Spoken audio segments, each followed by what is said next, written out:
네, 구독자 여러분 안녕하세요. 공인중개사 이승주TV의 사당동 공인중개사 이승주입니다. 오늘은 전대차 계약에 관련된 두 가지를 알려드릴 겁니다. 많은 분들이 알고 계시겠지만 전대차 계약은 전대인, 전차인이 이 둘만 계약해도 이 계약상은 유효한데 원칙상 임대인, 그러니까 건물주 혹은 집주인의 동의를 받아야 계약력을 유지할 수가 있다라는 부분 정도까지는 알고 계실 거예요. 전대차 동의를 항상 받아야 된다라는 기본 원칙은 알고 계실 겁니다. 탈이 없게 하기 위해서, 법리적으로 문제가 없게 하기 위해서 원칙이라는 단어를 쓰잖아요. 법조문에도 항상 원칙이 있고 예외가 있습니다. 그래서 오늘은 전대차 계약에 관련된 원칙이 아닌 예외, 그러니까 전대차 계약을 할 때 임대인의, 주인의 동의를 받지 않아도 전대인, 그러니까 지위상으로는 임차인의 위치지만 세를 한 번 더 준다, 구를 전자를 써서 전대인, 임대차를 한 번 더 받는, 전대차를 받는 전차인, 이 둘의 관계에서만 계약을 해도 임대인, 그러니까 집주인의 동의를 요하지 않는,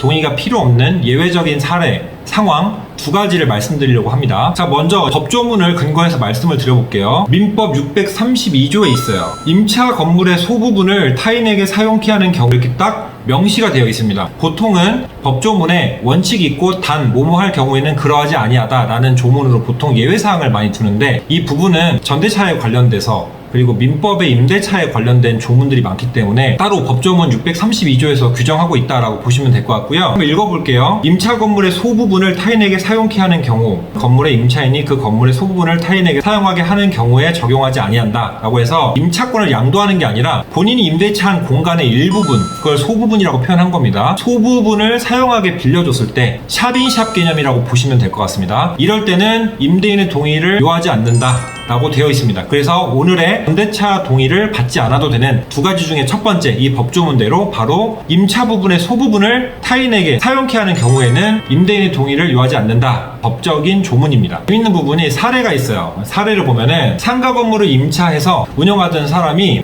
임차인이겠죠, 주인의 허락 없이, 그러니까 임대인의 허락 없이 가게의 작은 부분, 그러니까 일부분을 다른 사람에게 네일샵으로 운영할 수 있도록 세를 줬대요. 이거는 가능하다라고 되어 있고요. 자, 그 다음에 또 두 번째 사례를 보면 방 2개짜리 주택에서, 이번엔 주택이에요, 상가가 아니라, 임대차 계약을 하고 살던 중에 함께 살던 친구가 주인의 허락 없이 빈 방을 다른 사람에게 월세를 줬다.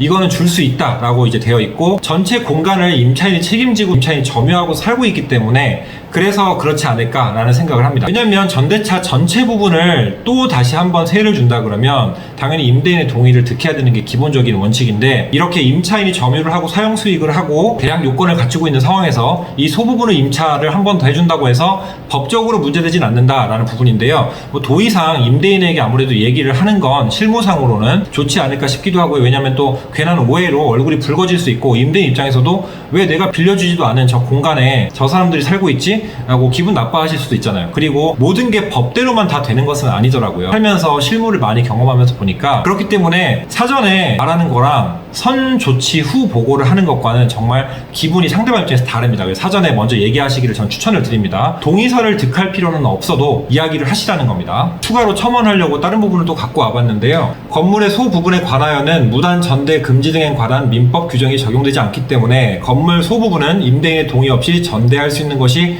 원칙이다. 자, 그래서 민법 632조에 조문이니까 이걸 원칙으로 나와두겠죠. 그러니까 큰 법리로 보면 전대차 동의를 구하는 게 원칙이라고 봤을 때 이에 따른 예외가 될 수 있다고 볼 수 있지만, 그 원칙에 비교해서는 이게 예외지만 이 민법 632조 조문에는 이게 원칙으로 딱 박혀 있는 거죠. 근데 민법 632조는 강행 규정이 아니에요. 그러니까 임의 규정이라는 표현을 쓰는데 언제든 양 당사자 특약에 의해서 변경할 수 있는 겁니다. 강행 규정은 딱 법 조문대로 하고 양 당사자가 아무리 개인적으로 협의를 해도 이 부분은 무효한 걸로 되어 있어서 법 조문대로, 법의 논리대로만 따라야 되는 게 강행 규정인데, 임의 규정이기 때문에 특약에 의해서 새로 양 당사자가 자유롭게 협의할 수 있다는 내용입니다. 반대로 말하면 임의 규정이기 때문에 이것도 임대인이 혹시나 그렇게 했을 때 안 좋은 경험이 있었다면, 본인의 건물이나 혹은 상가가 무단 전차인으로 인해서 많이 훼손됐거나 분란이 일어난 경우가 있다면 임의 규정이라고 말씀드렸으니까, 이걸 거꾸로 얘기하면 임대인 입장에서, 그러니까 주인 입장에서도 특약에다가 전대차를 할 수 없다라고 명시할 수 있겠죠. 물론 계약서 구독문자라고 해서 이제 고정적으로 달려있는 문자에는 무단 전대차를 할 수 없다라고 되어 있어요. 그 부분은 무단적으로 전체 부분을 다 빌려주고 말 그대로 돌린다고 표현하죠.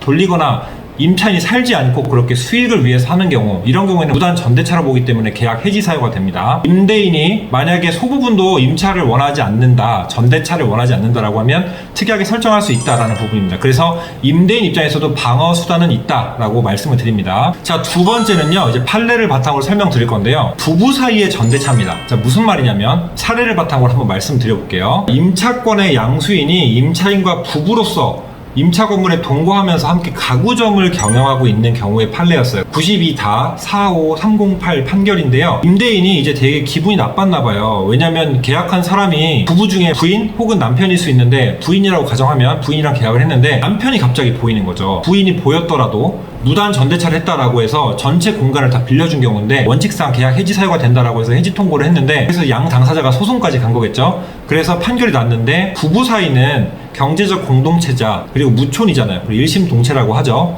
많은 분들이 이 부분에 공감하실지는 모르겠지만 저는 결혼을 안 해서 잘 모르겠는데요. 일심동체라고 하니까 화내시는 분들이 많더라고요. 자, 아무튼 경제적 공동체이자 일심동체라는 건 일반적인 논리상에서 그렇잖아요. 그렇다 보니까 법원에서는 부부 사이의 전대차는 임차권 무단 양도라고 보지 않는다는 판결을 내렸습니다. 소위 배신행위다라고 볼 수 있는 거잖아요. 이 무단 전대차가 임대인에 대한 임차인의 배신행위인 건데 배신행위라고 볼 수 없다라는 판결을 내렸다라는 부분입니다. 그래서 가족과 친구나 동거하거나 동업하는 경우 무단 전대를 이유로 계약을 해지할 수 없다라고 나와 있는데요. 사실 친구까지는 잘 모르겠어요. 저는 현실상에서는 그렇게 겪어보진 않았는데요. 가족은 법리상으로 떠나서 논리상으로 이해는 가요. 자, 그래서 제가 아까도 말씀드린 실무적으로는 항상 다시 전대차를 하시거나 소부분을 전대차를 하시더라도, 전대차를 전체 부분을 다 전대차를 하시더라도 가족관계일지라도 미리 말씀을 하시고, 계약 당시에 계약자는 저로 하는데 실제 운영은 누가 할 겁니다, 이런 식으로 얘기할 수 있잖아요. 그렇게 하면 사전에 숙지가 됐기 때문에 배신행위로 간주하지 않고 이렇게 소송까지 갈 일도 없겠죠. 그래서 배신행위라고 볼 수 없는 특별한 사정이 있다면 이걸 무단 전대차로 보지 않는다라는 판결 해석이 있으니까 이 부분 참고하셔서 여러분들이 전대차를 받으실 때 기본적으로는 특별한 사정이 없거나 특수 관계가 아니라면 전대차 하실 때 전대차 동의서를 득하시고 임대인께 말씀을 하시고 그렇게 해서 전대차를 하시는 걸 추천을 드립니다. 저도 전대차 계약을 몇 건 해봤는데요. 임대인께 말씀을 드리고 임대인도 같이 입회를 하시게끔 해서 전대인 전차인 다 같이 얼굴 보고 어떤 분이 내 건물을 혹은 내 상가를 또 한 번 세를 받으시려나 라고 해서 같이 보고 이야기도 나눠보실 수 있게끔 하시는 게 제 경험상 가장 좋고 깔끔하더라고요. 그래서 전대차 하신 분이 개업을 하시거나 혹은 입주를 하시면은 또 임대인도 가보셔서 뭐 가게 같은 경우는 팔아주시기도 하고, 저의 경우는 그렇게 훈훈하게 해피엔딩으로 끝났었거든요. 그러니까 여러분들께서도 전대차를 하시려는 분 혹은 받으시려는 분 혹은 임대인 입장 혹은 같은 공인중개사 입장에서 중개를 해야 되는 경우다, 이럴 때는 판결과 예외사항들 잘 숙지하셔서 이런 부분도 있구나라는 부분을 아셨으면 좋겠습니다. 자, 이렇게 해서 오늘 내용 마치도록 하고요. 오늘 영상도 시청해주셔서 감사합니다. 다음 영상에서 또 만나겠습니다. 다음에 만나요.